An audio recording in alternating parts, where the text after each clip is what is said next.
Al aire. Actores Productivos Radio por RBT Satelital 91.5. Un encuentro con el motor productivo del país desde las áreas rurales del Ecuador. Sembramos la información y orientación técnica para la producción agropecuaria, agrícola y pesquera, de lunes a viernes de 5 a 6 de la mañana. Escuchemos la voz de quienes mantienen vivo el sector primario nacional. Bienvenidos.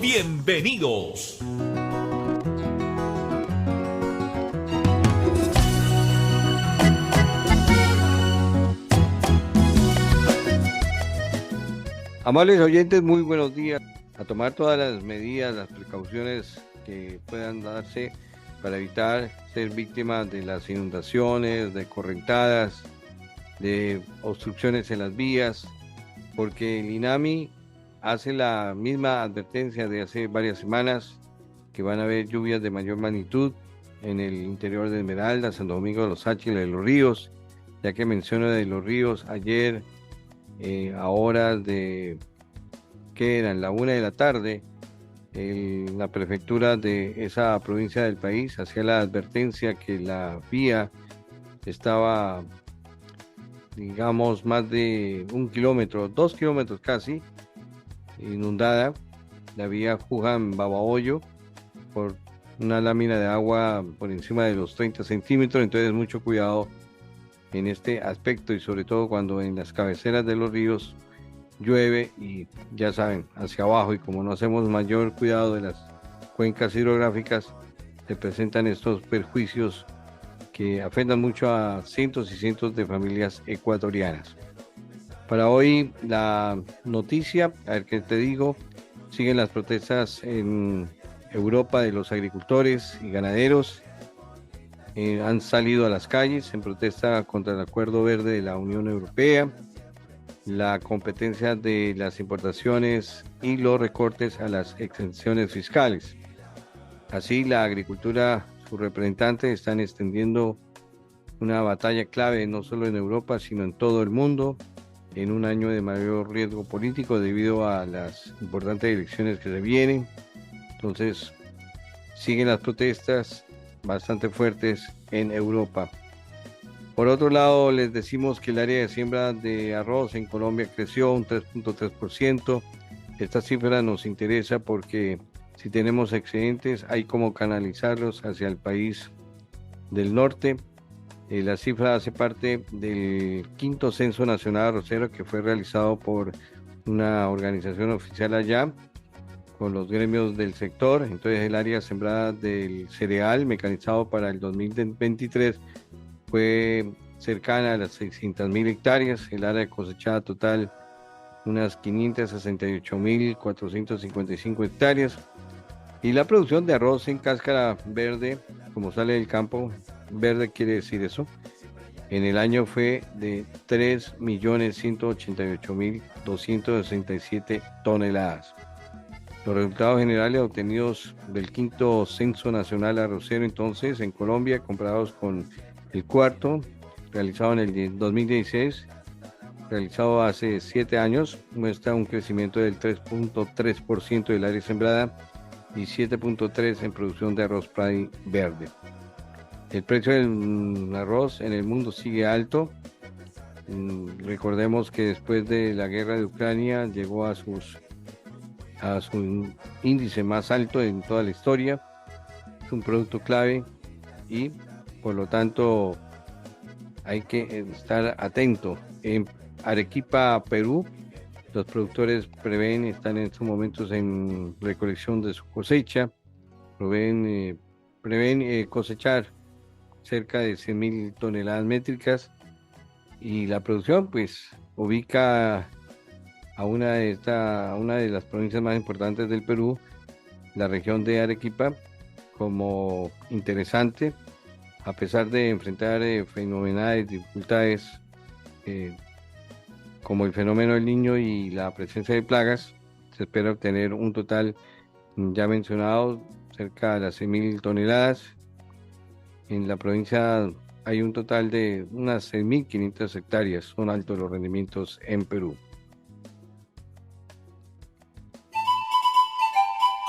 Tú estás escuchando Actores Productivos Radio. Las legumbres, se celebró el sábado anterior, el Día Mundial, Día Internacional de las Legumbres, y sin duda alguna tiene una importancia mayor. Las legumbres, este grupo de productos, hablemos maní, soya, arveja, garbanzo, bueno, se me olvidan otras, para la seguridad alimentaria, frijol de palo, porque es un cultivo beneficioso tanto para los agricultores como para el medio ambiente, porque ante la presencia de un fenómeno del Niño, de un cambio climático, pues la capacidad que tienen las legumbres para fijar nitrógeno atmosférico, para cuidar nuestros suelos, no hay que dejarlos desnudos, aumenta la productividad de las tierras de cultivo, y no es de un momento a otro que podemos ver estos resultados tan beneficiosos para nosotros, para el suelo, la preservación, sino a largo plazo, como observa en los siguientes minutos de Actores Productivos, Erika Zárate. A veces pasa desapercibido lo relevante que es estos pequeñitos granos que tenemos en nuestra mesa, en nuestro campo. Una agenda urgente, porque tanto nuestros suelos, nuestros niños que sufren de hambre, nuestra gente, y una fuente de proteína increíble. Sí, nosotros varias veces hemos puesto en agenda o en la opinión pública, cuando hablamos de alimentación, de agricultura, la problemática global, ¿no? Claro, cuando lo ponemos de manera tan general, a veces perdemos de vista cosas o detalles sobre los cuales estamos también basando nuestra alimentación. Y estos problemas que otras veces hemos conversado de desnutrición, de un debilitamiento de la economía rural, de lo complicado que está haciendo la adaptación al cambio climático de la actividad agrícola o de los impactos que la actividad agrícola tiene en el cambio climático. Y luego podemos también darnos cuenta que, no sé si muchas soluciones, pero soluciones bastante potentes y bastante materiales e inmediatas, podemos encontrarlas en cultivos como este, como las legumbres, ¿no? Que además, dicho sea de paso, es una familia que tiene una amplia variedad, es de los cultivos que más se produce en el mundo. En el Ecuador mismo tenemos, solamente hablando de frijoles, hablamos de alrededor de 24, 25 variedades, sin contar con otro tipo de legumbres como el chocho, que es también bastante propio de nuestro país. Y aunque estamos muy acostumbrados a encontrarlo, a verlo e incluso a menospreciarlo, si se quiere, en muchos aspectos, podemos darnos cuenta de que si lo analizamos desde un punto de vista nutricional, cada vez más las legumbres son incluso un sustituto de la proteína animal, ¿no? De muchísimo menor costo y además con un aporte bastante más integral en términos de nutrientes, de micronutrientes, para las distintas etapas de la vida de la persona, para los niños, para las personas mayores. Entonces, una primera invitación, una primera llamado de atención sobre la importancia de las legumbres tiene que ver con este punto de vista de su impacto nutricional, el impacto a la alimentación, a la seguridad alimentaria y a un costo relativamente asequible y bastante democrático, si se quiere, para el grueso de la población. El Pero no es planteamiento, sí, solamente nutricional, ¿no? el Sí. planteamiento de la FAO, y antes que entres en eso, es Mm. el siguiente: las legumbres y el papel fundamental en la transformación de sistemas agroalimentarios más eficientes, inclusivos, resilientes y sostenibles. Ahí resumo todo lo que confiere a las legumbres y lo que ustedes plantean. Pero para ambientar más esta entrevista, a ver, ¿tú consumes cuál de estas legumbres? ¿Qué les gusta allá en Quito? ¿Qué es lo que Bueno, más consumen? el frijol es el mucho más extendido, el Ujú. chocho, que está Ajá, normalmente. Las lentejas a veces, aunque es menos producción local, la arveja y tal vez un poco de garbanzo. Creo que son las garbanzo. cuatro.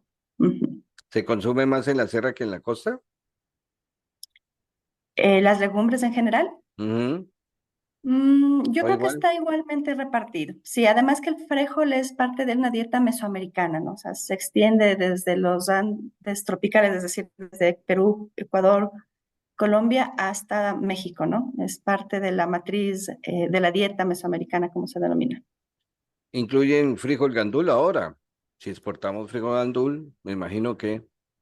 ¿sí? Sí, sí, bueno, ya con variedades, ese es uno de los temas también, ¿no? O sea, no Ujú. solamente es la especie que se está consumiendo o cultivando, sino las variedades. Las variedades sí va a depender muchísimo de el potencial comercial del mercado, ¿no?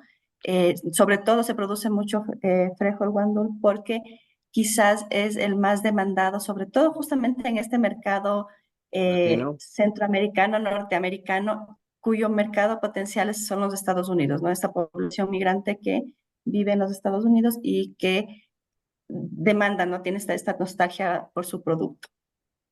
¿Consumimos lo que ustedes recomiendan? Bueno, nosotros como FAO haríamos dos recomendaciones, hasta A tres en ver. el tema de las legumbres.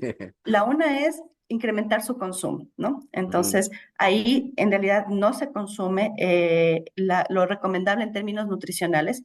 Siempre sí, nuestra dieta está cada vez tendiendo más a irse hacia los carbohidratos o hacia la proteína animal y estamos perdiendo de vista esos otros componentes del plato alimentario que tiene que ver con las verduras, las legumbres que complementan, ¿no?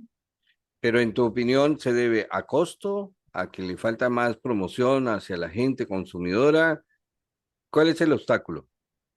Yo creo que es un tema de homogenización de las dietas, ¿no? De que empieza a perderse un poco la costumbre y la cultura alimentaria basada en el frijol, porque no se lo come solo cocido, ¿no? Se lo come en distintas presentaciones y deja de estar esto en el cotidiano. Entonces, al dejar ante el consumo que se va perdiendo, el mercado también deja de demandarlo. Y en ese sentido, aunque no es un producto costoso, el frijol es No. en sí las legumbres son de los productos, tal vez si se quiere, menos costosos o que más puedes diversificar o sustituir, ¿no? Que eso no pasa con otro tipo de productos. Si no puedes comprar carne de res, tal vez la sustituyes con otro tipo de carne, pero no tiene el mismo impacto. En cambio, las legumbres puedes sustituir el frijol por la lenteja por la arveja, los guisantes y demás. Entonces, eh, podría ser mucho más asequible, pero no es el costo per se o el precio per se al consumo el que hace que se pierda, sino más bien creo yo un tema de demanda, ¿no? De que no está siendo totalmente atractivo para los mercados, porque quizás hay desconocimiento, es un tema de educación nutricional también. eh, Pasamos por alto lo que necesitamos alrededor de este producto, ¿no? La diferencia de seco a fresco, ¿no? Aquí consumimos más que fresco porque vale 2 veces menos. Sí, pero esa es una de las virtudes que tiene las que tienen las legumbres, ¿no? Que Ujú. al no ser perecible, también significa una fuente de reserva alimentaria para Sí. casos como crisis, como eventos climáticos y demás. Y yo no diría reserva alimentaria, sino económica para el agricultor.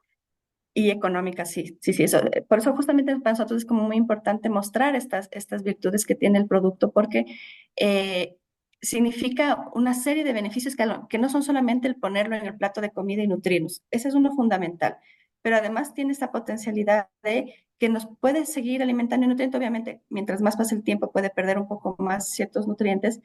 pero el potencial que tiene de ser una reserva, una provisión ante posibles crisis o posibles eventos de carestía o de escasez, muy pocos productos lo tienen y sigue siendo un producto que contribuye nutricionalmente. Y además de esto, Ujú, nos sí. permite, perdona, No, no.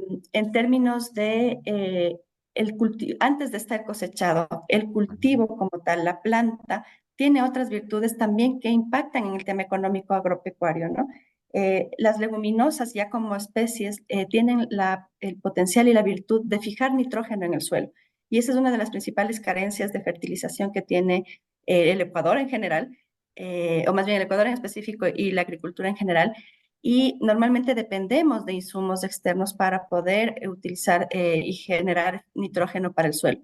Las leguminosas lo hacen en su mismo proceso de crecimiento y de reproducción. Por eso el frijol siempre está, o normalmente ha sido utilizado como un producto de asocio, ¿no? Una siembra de asocio con el maíz, con la calabaza. Tiene esta potencialidad además de mientras está creciendo antes de que florezca y que dé fruto, sirve como una cobertura vegetal que permite también controlar la temperatura para el suelo, que es otro de los impactos que se tiene en términos agropecuarios. Entonces, la planta, aunque no cosechemos, aunque no nos comamos todo lo que va a producir, tiene otras contribuciones que facilitan la producción agrícola. Te reduce costos de fertilización, te reduce costos también de irrigación en muchos casos. Obviamente hay que hacerlo de una manera integrada y bastante bien diseñada de manera que se aproveche lo más posible, y en donde no se puede, porque tampoco las leguminosas van a cubrir toda la demanda de nitrógeno. Sí, tal vez necesitar un insumo externo, pero ya no ser tan dependientes de. Entonces, también es una invitación a aprovechar la planta desde un punto de vista científico-tecnológico, que ahí hay un vacío gigante de poder aprovechar y generar más beneficios. En este punto, ¿es por falta de información, de transferencia de tecnología o a falta de investigación de lo que acabas de decir?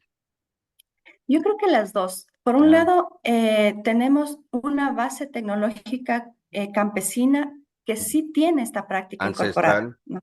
Sí, o sea, por eso tenemos tantas variedades de frijol, por eso tenemos tanta vinculación. Por ejemplo, el maíz del frijol en las comunidades de las sierras es como algo que está en el patio de la casa, ¿no? Siempre está, ¿ya? Y la calabaza o el sambo en nuestro caso, ¿no? Es como las tres Marías que se dice, siempre está.